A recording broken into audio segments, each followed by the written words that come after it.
Il n'est pas venu ici. Ils utilisent ce qu'on appelle en spiritualité des pentacles. Qu'est-ce qu'ils font? Ce qu'il a là, vous voyez, quand il voulait me parler là, quand il a vu que je commençais à être un peu dur, il a tout. Vous avez observé? Il a fait il a tenu sa foi. Et vous verrez, quand prêtre. Oui, pour tous les autres initiés, quand vous êtes avec quelqu'un qui est dans les autres, ce qui est bien, c'est que la chrétienté pure vous libère. Vous n'êtes pas chargé. Maintenant, la chrétienté qui est liée aux traditions, parce que leur chrétienté est liée à une tradition, elle est fortement ancrée dans la tradition. Ils utilisent dans les pentacles. C'est quoi un pentacle? Dans leur croix là, on met un esprit, si vous voulez. Moi, je ne sais pas les pentacles. Bon, dans les pentacles, on met un esprit qui est chargé en fonction de son possesseur. Quand il vous rencontre et que vous avez un esprit moins important, s'il vous appose la croix, cet esprit fait un effet sur l'esprit qui est en vous. Vous comprenez comment ça procède? C'est pour cela que vous vous mettez en mouvement. Ça, c'est pas l'exorcisme, ça. Ouais. Est-ce que ça se fait? Non, c'est pas l'exorcisme. Non, c'est pas ça la question. Est-ce que vous... ne fait pas? Alors, non mais attends, oh là là. Évidemment, on parle d'exorcisme pour savoir s'il s'agit d'un mythe ou d'une réalité.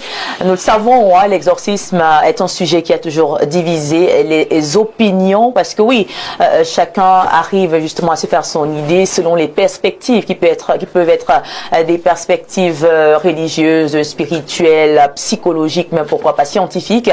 Et donc, ce matin, nous sommes là avec nos experts sur le plateau, experts analystes qui nous aideront, n'est-ce pas, à mieux comprendre c'est quoi déjà l'exorcisme et bien sûr, hein, comment faire pour devenir exorciste, comment se passe même, n'est-ce pas, la séance d'exorcisme. C'est la raison pour laquelle on a essayé de diversifier le plateau ce matin. On a déjà à la gauche, comme je l'ai présenté, un père, n'est-ce pas, à la fois exorciste. On a notre consultant permanent qui nous dira également ce qu'il pense.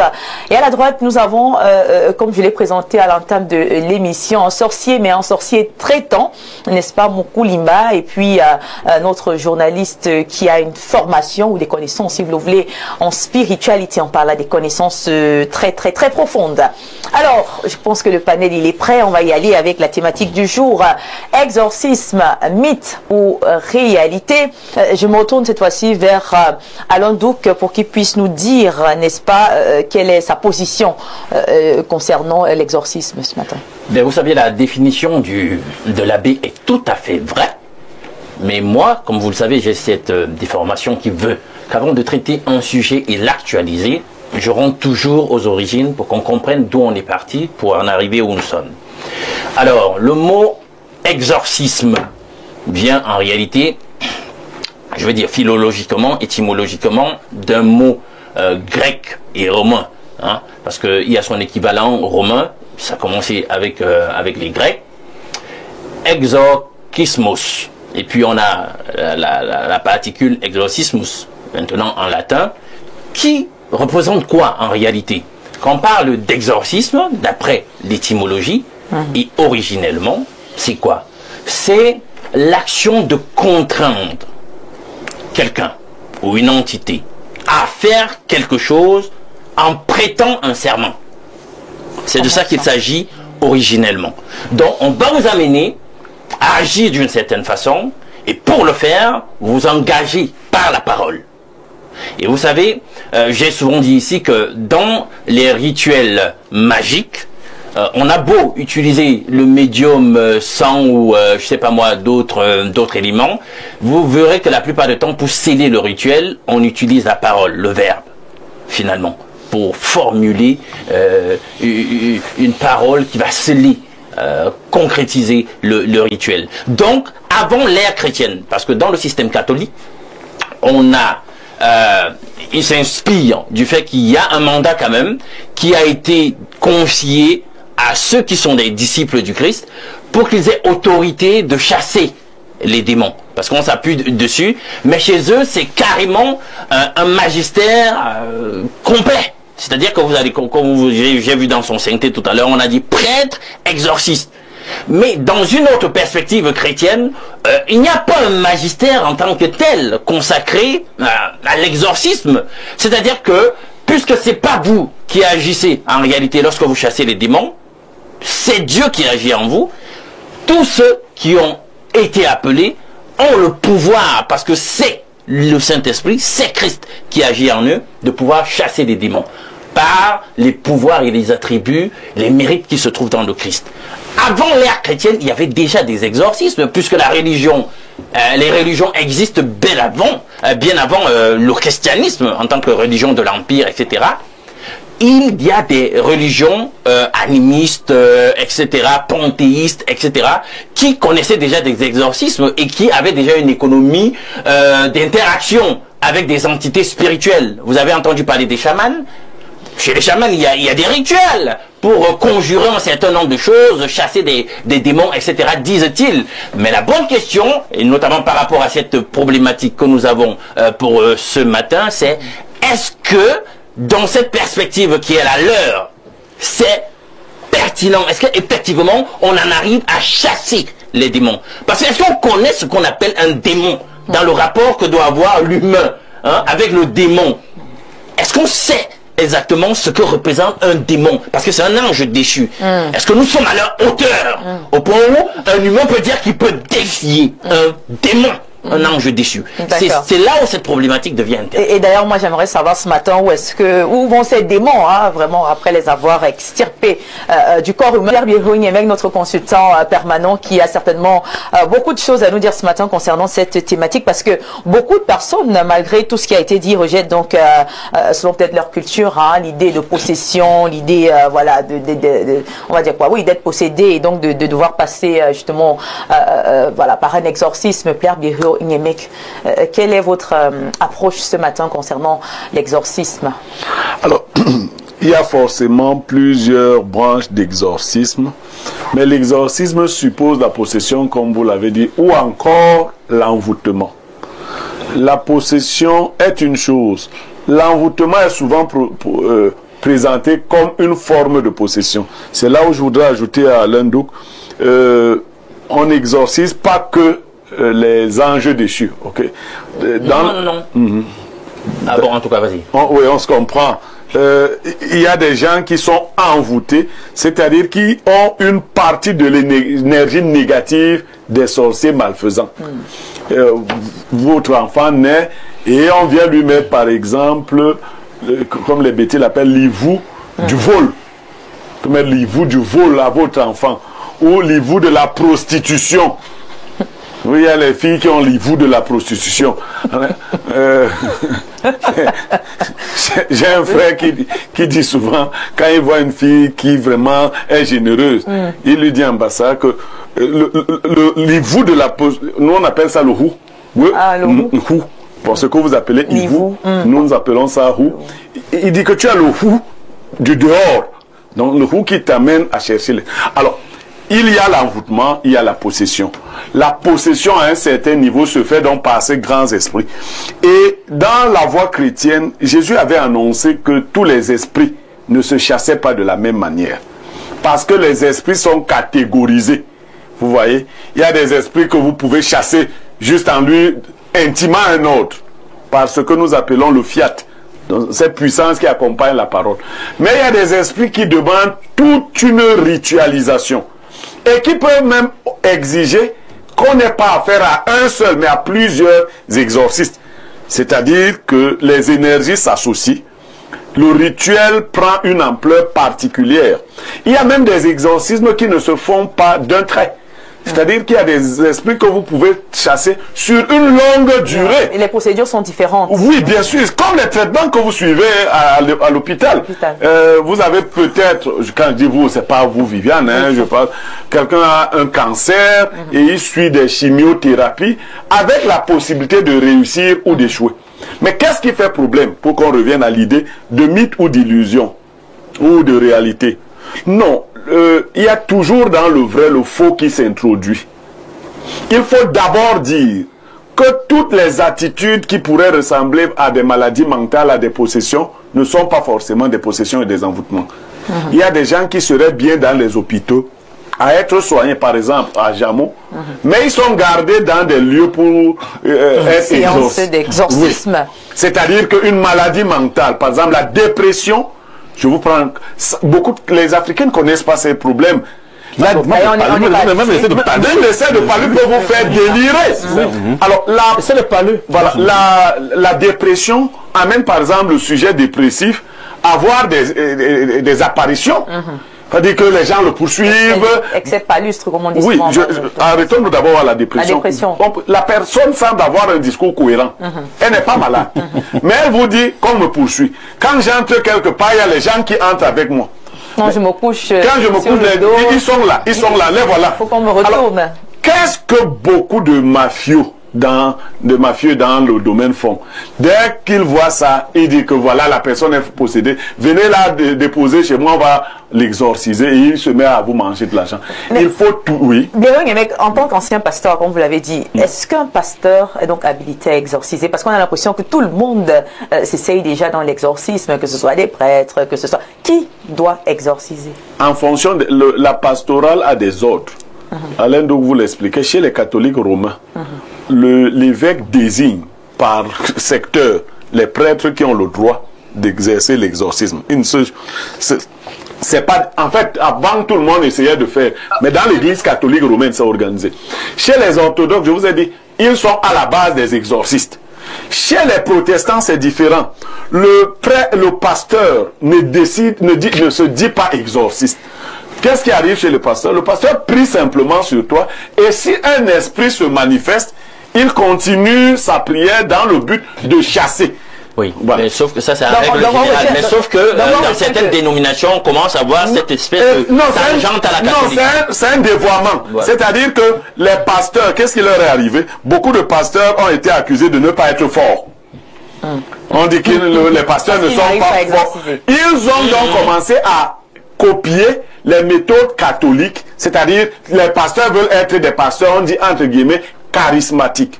Mais pour le dire de manière plus simple, la Bible prévoit que les dons qui sont faits à l'Église sont le fait de Dieu lui-même.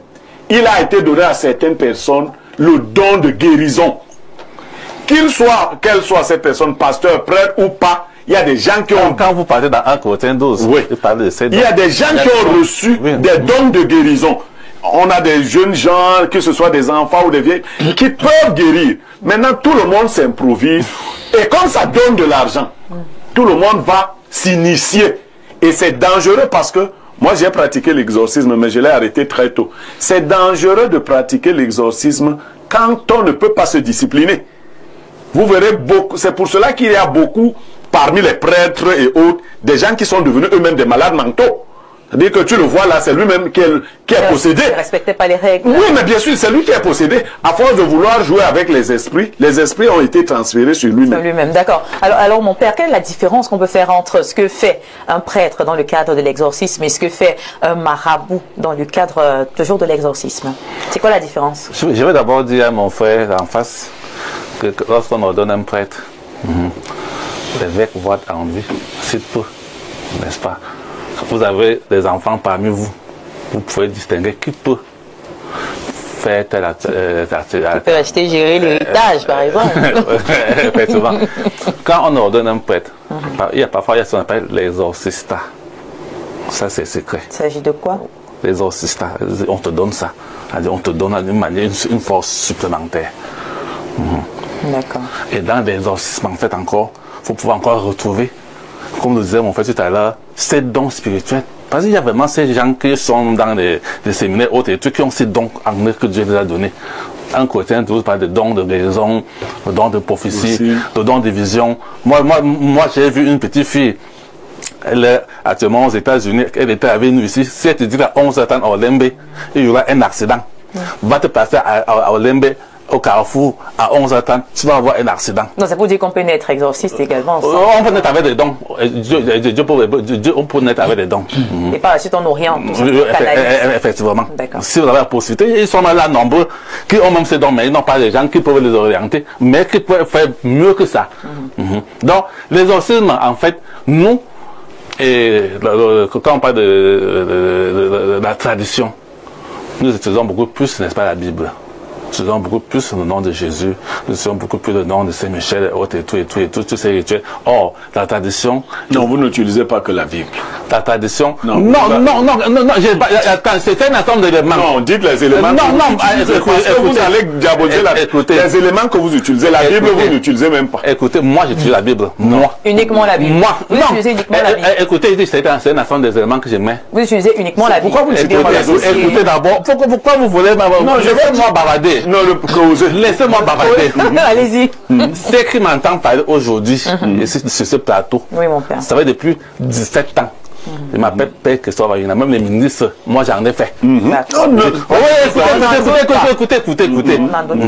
Et quand on parle d'exorcisme, je suis bien assis. D'accord. Ça, c'est un autre problème. Oui. Donc, je vais vous faire comprendre que quand on veut chasser un démon, vous n'avez pas de principauté, vous avez que les démons sont, n'est-ce pas? Voilà. Oui, voilà. Donc, pourquoi vous contournez? Écoutez. Dites-nous. Donc, quand vous avez affaire à un démon puissant, il y a des éléments qu'on met à votre disposition, mais accompagné de la prière. Quels éléments?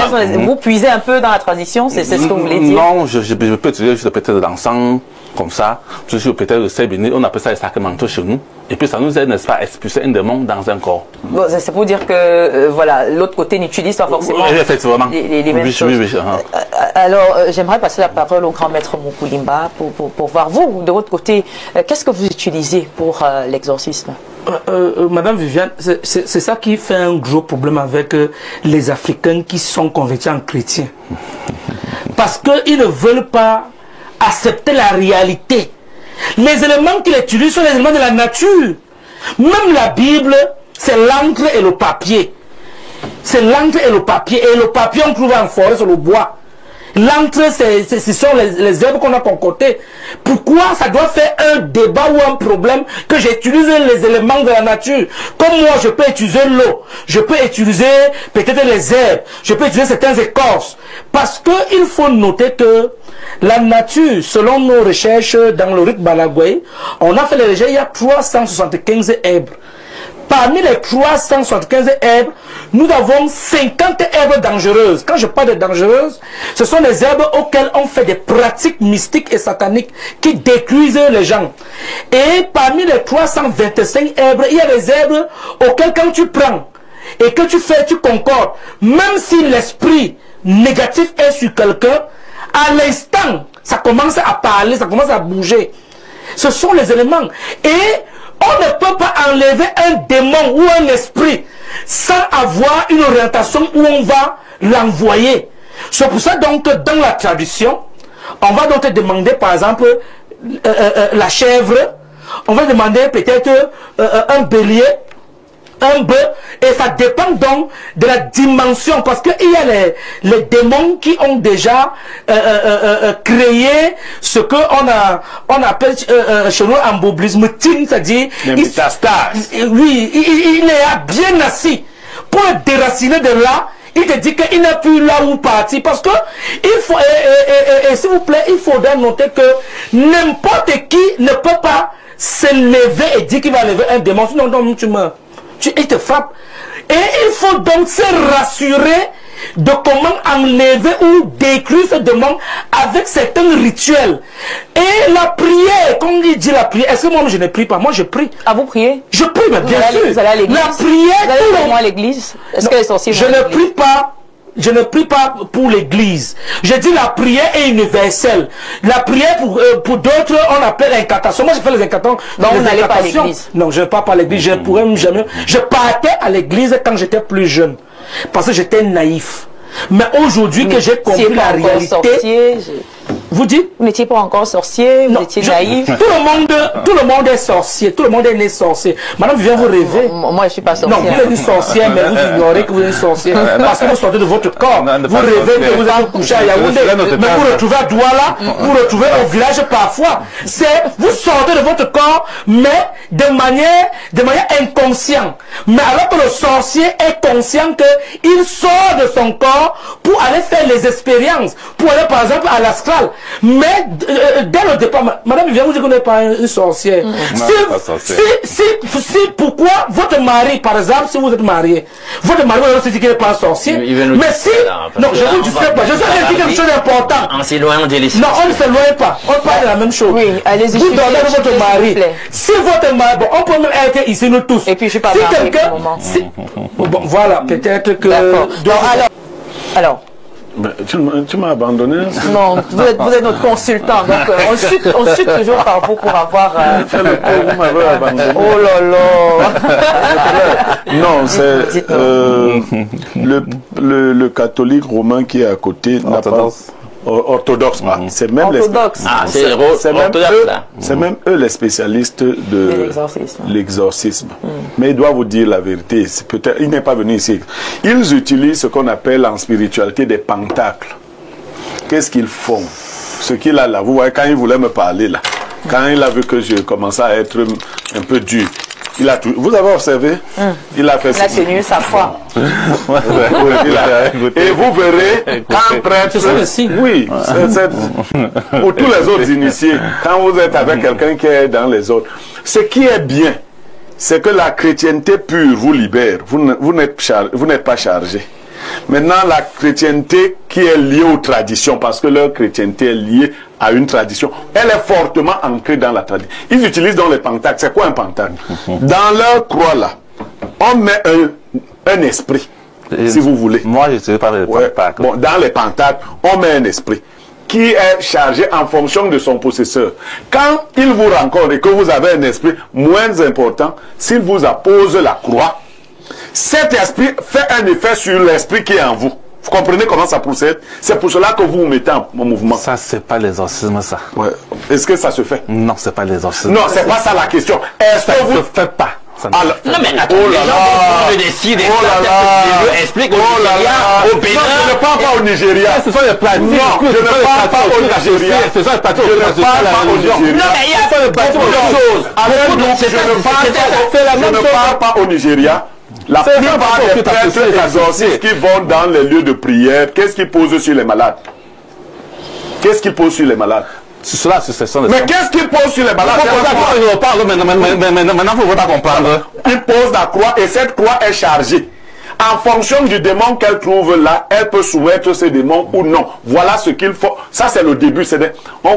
Le processus est plus long. Ça dépend du démon. Et c'est pour cela que lorsqu'un prêtre va, il vous pose la croix. Si la réaction est très brutale, il va vous donner rendez-vous. Parce qu'il faut qu'il s'organise. Il ne se limite pas à ce qu'il a dit là. L'encens est utilisé, mais l'encens n'est pas le seul. Il y a au moins 9 élémentaux qu'un prêtre utilise quand il fait son cercle. Et le cercle qu'on fait chez les prêtres pour organiser l'exorcisme est le même cercle qu'on fait dans la franc-maçonnerie. Ma mère, c'est ma mère. Écoutez-moi, écoutez-moi. Oui, on va permettre au prêtre. Écoutez-moi. Oui, dites-nous. Vous savez, non, j'ai pas besoin d'utiliser un pentacle. Je prends 3 jours de jeûne pour comprendre ma mère. Écoutez bien. Écoutez. Je prends ma prière. Je récite mes sommes. Je dis au démon, sors de ce corps. Et il exécute au nom de Jésus. Et il sort, il part. Et tous les démons, ils sortent. C'est comme ça que tous les prêtres font. Ou bien c'est votre technique là-bas? Je ne sais pas sur les prêtres. Mais on parle venu ici parler de vous. Non, on parlait de l'exorcisme, on n'est pas venu parler de vous. Écoutez, non, on parle. Moi, ça me surprend. Écoutez, tu ne peux pas définir une thèse. Madame, écoutez d'abord. Est-ce qu'on parle de vous? On va laisser le prêtre chuter. Écoutez. En ce qui concerne l'exorcisme, même chez les protestants, on avait passé qu'un souci qui vont au Bénin. Il y a toute une économie de la contrefaçon qui s'est mise en œuvre dans ce qu'ils veulent appeler l'exorcisme. Mais l'exorcisme plus, comme il a dit, comme il a dit au début, il faut avoir une vie ordonnée. Vous en sortez. J'ai parlé ici des nuances parce que justement dans l'exorcisme il y a de tout et ça crée des amalgames. J'ai dit qu'avant l'ère chrétienne, l'exorcisme existait déjà. Les Romains, les Romains, les Grecs, etc., les Médo-Perses, et tout le monde avait des exorcismes dans leur religion païenne. Jusqu'aujourd'hui, nous avons des chamans. Nous avons le sorcier Mukulimba qui dit aussi qu'il fait des exorcismes, monsieur. Donc, il n'y a rien de spécifiquement chrétien. Dans la chrétienté, c'est la... Je veux qu'on lève les amalgames. Dans la chrétienté. Dans la chrétienté. Vous êtes je vous prends un verset. Je vous prends un verset. Écoutez d'abord. Non, j'ai la parole. Vous ne pouvez pas me demander de... J'ai la parole. Dans la Bible, nous sommes dans Actes des Apôtres, chapitre 19, voilà, verset 13 à 17. Il y a une histoire des gens, des juifs qui pratiquaient de l'exorcisme. Initialement, ce n'était pas avec le nom de Jésus le Christ. Voilà. C'est moi qui parle. Il faisait des exorcismes.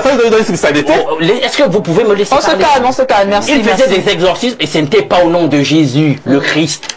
Finalement, ils voient les actions de puissance qui accompagnent le magistère des disciples du Christ. Ils font la même chose, mais pas avec leurs rituels, pas avec leurs livres, pas avec leurs encens. Le simple fait d'invoquer la puissance qu'il y a dans le nom du Christ, ils arrivent eux de même à chasser les démons. Alors qu'est-ce qu'ils font, les fils de Séba, parce que c'est eux, c'est d'eux qu'il s'agit dans le passage en question. Ils commencent, ils laissent d'abord leur rituel, tout ce qu'ils faisaient avant, et ils se mettent aussi, on va tester un peu le nom de Jésus pour faire les mêmes exorcismes. Et vous savez ce qui se passe? Les démons réagissent. On leur dit, ben écoutez, on connaît Jésus, on connaît Paul, et vous connaissez le reste, mais vous, qui êtes-vous? On ne vous connaît pas. Et puis c'est comme ça qu'ils se font agresser par les démons dépossédés. Donc vous voyez, il faut donc être investi d'une autorité qui ne vient que de l'esprit lui-même. Ce n'est pas un homme, en réalité, qui opère dans l'exorcisme, entre guillemets, dans la perspective chrétienne. C'est l'esprit lui-même, c'est Dieu qui agit par des médiums qui sont des hommes. Or, on a toute une économie de la contrefaçon où les hommes veulent se faire passer pour des gens puissants. Ils disent qu'ils peuvent chasser. Dieu chasse. Ils courent même après les démons. Ils donnent rendez-vous pour des séances de délivrance. Ils ont même les médias pour chasser les démons. Alors, comment? On va passer la parole à Maître Mukulimba. Moi, j'aimerais que quand on vient sur un plateau, il faut qu'on soit vrai. Faut pas et on ne résume pas un truc en nous, mais on édifie le peuple qui nous écoute. Exactement. J'aimerais que le prêtre qui est là, qu'il sache que la même manière qu'on prie dans son église orthodoxe, en Europe ou aux États-Unis, je ne sais pas, c'est la même manière qu'il fait les mêmes prières ici, en Afrique, au Cameroun en particulier. Il n'y a pas de différence. Alors, les éléments qu'il utilise, la même croix que vous avez, si on part dans les pays où il y a l'église orthodoxe, c'est la même croix que vous avez sur votre cou. Donc il n'y a pas une croix uniquement pour ceux qui sont au Cameroun et une autre croix pour ceux qui sont de ce côté. Ça veut dire quoi? Ça veut dire que il faudra qu'on accepte que quand tu as une croix, c'est chargé. C'est comme le bâton de commandement d'un chef traditionnel. Sauf les chefs traditionnels qui ont pris les suppositions des chefs. Les vrais chefs, les bâtons que vous voyez là, c'est chargé. Ah oui, on voit parfois des démons être neutralisés par un simple signe de croix. Mais je pense que ça arrive. Non, ils ne sont pas neutralisés. C'est cette économie de la croix dont je parlais. Parce que la croix elle-même, c'est que le démon ne peut pas sortir par ce monsieur. C'est un rituel. La croix, c'est l'équivalent de l'état du compas. Merci Alain. Sur la croix, la croix c'est un symbole de pour détruire un démon ou pour enlever un démon sur quelqu'un, il faut avoir les éléments. Et chacun donc connaît, parce que où on parle la même chose, mais on ne veut pas seulement accepter. Chacun a sa manière d'invoquer ses esprits. Les esprits qui viennent au secours. Nous, on invoque les esprits de nos ancêtres et qui nous permettent de nous orienter comment enlever ce démon. Ce ne sont pas vos ancêtres. Vos ancêtres sont morts. D'accord. Alors, pour je j'aimerais. Qu'est-ce qu'on retient? Exorcisme, mythe ou réalité? Je crois que nous allons poursuivre encore jeudi prochain. Vous avez choisi un très beau thème. On ne va pas se chamailler. On a un seul point. C'est que le prêtre lui-même, quand il parle qu'il parle de la confrérie, pas de lui. Parce qu'il y a des gens... C'est clair. S'il parle de la confrérie... Peut-être qu'il est une exception là-bas. Voilà, il va se rendre compte que nous disons ce qui s'y passe. Nous allons même montrer ici, si vous voulez, on va tracer ici, comment on fait le cercle. Je vais vous prêter. Voilà, on va tracer et vous verrez. Le pantalon est le seul moyen de débat. C'est un des moyens. Ça ne me livre même pas de pentacle. Alors, voilà, je n'ai pas dit, et je dis que. On a bien ce temps. Oui, je cours rapidement. Alain Double disait, il y a l'exorcisme purement chrétien. Quand on est pur, parce qu'il faut le préciser, les catholiques ne sont pas chrétiens. Quand je le dis, les catholiques ne sont ne sont pas chrétiens. Vous ne pouvez pas dire ça. Non, vous n'êtes pas chrétien. Dieu a sa part. Non, je n'ai pas dit que vous ne croyez pas en Dieu. Non, c'est pas ça. J'ai dit que vous n'êtes pas chrétien. Dieu soit vos chrétiens. Ça veut dire quoi, les catholiques? Dieu soit vos chrétiens. C'est simple. C'est simple. Dieu soit vos chrétiens. C'est simple. Oui. Par exemple, il dit que Jésus est mort sur la croix. Oui. Les chrétiens savent que Jésus n'est pas mort sur la croix. Oui. Et ils le savent. Donc les catholiques, eux, ils ont leur croyance à eux. À l'époque de Jésus, on ne pouvait même pas te donner tout un bois, toi seul, pour que tu meurs là-bas. Il est mort de cette façon-là, et vous le savez. La croix, c'est autre chose. C'est un pentacle spirituel pour des travaux particuliers que vous utilisez. Et le mot, voilà pourquoi. En araméen, vraiment. Vous n'êtes pas des chrétiens. C'est comme ça on n'a pas la même Bible. Non, vous n'êtes pas. Vous n'utilisez même pas le livre de référence des catholiques. La croix, c'est pas ça. Ce symbole à Dieu, c'est non. Hitler veut dire quoi? Veut dire pieux. Hein? C'est un symbole. Alors on n'a plus assez de temps, Merci. On n'a plus assez de temps. J'aurais souhaité prendre quelques messages comme voilà celui-ci. Vous faites comment pour faire venir ce genre de personnes sur le plateau? Il pense qu'il est sorcier alors que lui-même ne se connaît pas. C'est Thomas de Garoua qui dit que Moukoulima ne se connaît pas. Il pense qu'il est sorcier, pourtant il ne se connaît pas. Non, le point c'est que... Vous pensez que vous êtes sorcier? Le point c'est que lui, il n'a pas fait les recherches pour savoir que lui-même il est un sorcier.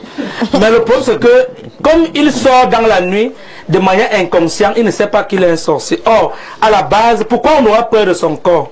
Je suis sûr que s'il tombe maintenant là où il est assis là, s'il meurt maintenant là, on va avoir peur de son corps. Pourquoi? Alors quelqu'un qui dit que puisque c'est une réalité, est-ce qu'un défunt peut revenir comme sorcier, hein? Est-ce que quelqu'un défunt peut revenir comme démon à la vie? Tout dépend de ce que tu fais sur terre. C'est pour ça que la Bible ne va pas venir nous dire tu ne dois pas voler, tu ne dois pas insulter, tu ne dois pas coucher à la femme au cru. Les Africains, nos ancêtres connaissaient, il y a tout ça. Or, la manière que tu vis sur terre, c'est cette manière que quand tu vas aller à l'au-delà et quand tu vas revenir sur ta deuxième ou ta troisième réincarnation, tu vas venir payer cela. D'accord.